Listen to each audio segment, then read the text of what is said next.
اعوذ باللہ من الشیطان الرجیم بسم اللہ الرحمن الرحیم فمن یعمل مثقال ذرة خیرا یرہ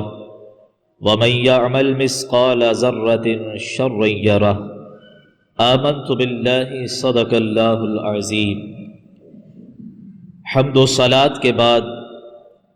قرآن مجید فرقان حمید کی سورہ زلزال سے آیت نمبر 7 اور 8 تلاوت کرنے کا شرف حاصل کیا۔ اس آیت مبارکہ میں اللہ تبارک و تعالی نے اعمال کے حساب سے تذکرہ فرمایا۔ اچھے اعمال میں سے بعض اعمال ایسے ہیں کہ جن کے کرنے پر مغفرت کی بشارت ہے اور جن میں بہت ہی زیادہ احادیث کے حوالے سے مغفرت کی بشارتیں موجود ہیں۔ صحیح مسلم میں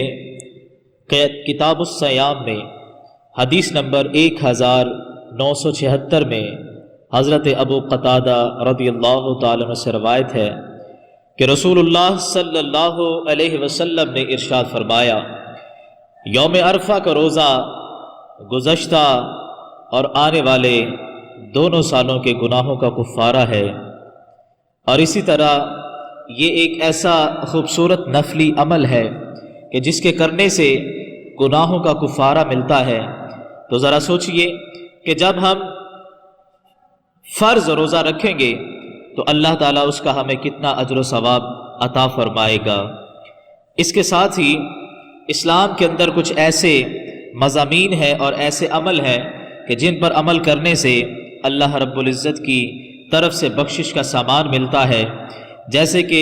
نماز کے لیے ہم وضو کرتے ہیں، اس میں بھی امت مسلمہ کے اس وضو کرنے والے کے لیے اللہ نے بخشش کا سامان رکھا ہے۔ جیسے کہ حدیث پاک میں آتا ہے کہ حضرت سیدنا عثمان غنی رضی اللہ تعالیٰ عنہ ایک رات وضو فرما رہے تھے اور وہ سرد رات تھی اور آپ وضو کے لیے پانی منگوا رہے تھے۔ آپ نماز کے لیے جا رہے تھے تو آپ کا جو دوست تھا اور آپ کا جو غلام تھا، اس نے جب پانی لا کر دیا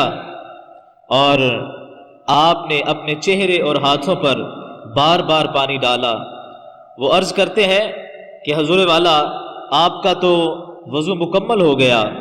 جو طریقے کے مطابق سنت کے مطابق ہے، آپ تو وضو مکمل کر چکے، اور یہ رات سخت سرد بھی ہے۔ آپ رضی اللہ تعالیٰ فرماتے ہیں،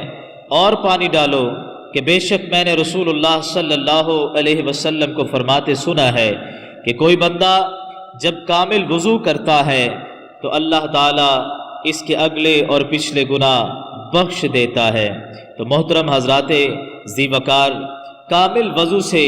مراد تین مرتبہ ہر عضو کو دھونا ہے۔ یہ انبیاء کرام علیہ السلام کا بھی وضو ہے اور نبی پاک صلی اللہ علیہ وسلم کی بھی سنت ہے۔ دیکھیے کہ ایک وضو کرنے سے اللہ تبارک و تعالی گناہوں کو معاف کرتا ہے، تو جب ہم نمازیں پڑھیں گے تو اس سے اللہ تعالیٰ کتنی بخشش فرمائے گا۔ آئیے گا ایک اور حدیث پڑھتے ہیں کہ حضرت سعد بن ابی وقاص رضی اللہ تعالیٰ عنہ روایت فرماتے ہیں، رسول اللہ صلی اللہ علیہ وسلم نے ارشاد فرمایا، جو اذان سنے، ایک روایت میں ہے کہ جو اذان میں اشہد ان لا الہ الا اللہ سنتے ہوئے یہ کہے، اشہد ان لا الہ الا اللہ رضیت باللہ ربا وبالاسلام دینا وبمحمد صلی اللہ علیہ وسلم نبینا، تو فرمایا کہ اس کے پچھلے گناہ بخش دیے جاتے ہیں۔ تو محترم حضرات گرامی، صرف تھوڑی سی محنت ہے یہ، اور اسلام جو ہے وہ انسان پر انعامات کی بارش کرتا ہے، رب تعالیٰ کی طرف سے اس پر انعامات نازل کیے جاتے ہیں۔ اگر ہم ایسے ہی اذان پنجگانہ میں جواب بھی دیں، خاموشی سے سنیں بھی، تو دن میں 5 مرتبہ بخشش اور مغفرت حاصل کر سکتے ہیں۔ اس لیے رب کائنات نے فرمایا، فَمَن يَعْمَلْ مِثْقَالَ ذَرَّةٍ خَيْرًا يَرَى، کہ تم ذرہ برابر جو نیکی ہے، یعنی کہ مفہوم یہ ہے کہ تم تھوڑی نیکی بھی کرو گے اللہ تعالیٰ تمہیں اس کا اجر اور ثواب دے گا۔ انسان کے اعمال اس کی نیت پر ڈیپینڈ کرتے ہیں۔ جب ہم نیک نیتی کے ساتھ رب کی بارگاہ میں اعمال کی کوشش کرتے ہیں تو عمل کا تو ثواب ملتا ہی ہے، لیکن آقا علیہ السلام نے فرمایا کہ مومن کی نیت اس کے عمل سے بہتر ہے، اس کو نیت کا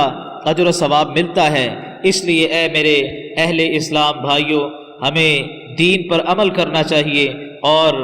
دین اسلام کی تمام تر معاملات کو سمجھنا چاہیے۔ جیسے کہ حضرت عبداللہ بن عمر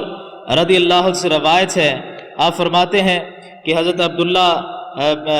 بن عمر رضی اللہ عنہ فرماتے ہیں کہ نبی پاک صلی اللہ علیہ وسلم نے فرمایا، جو نابینا کو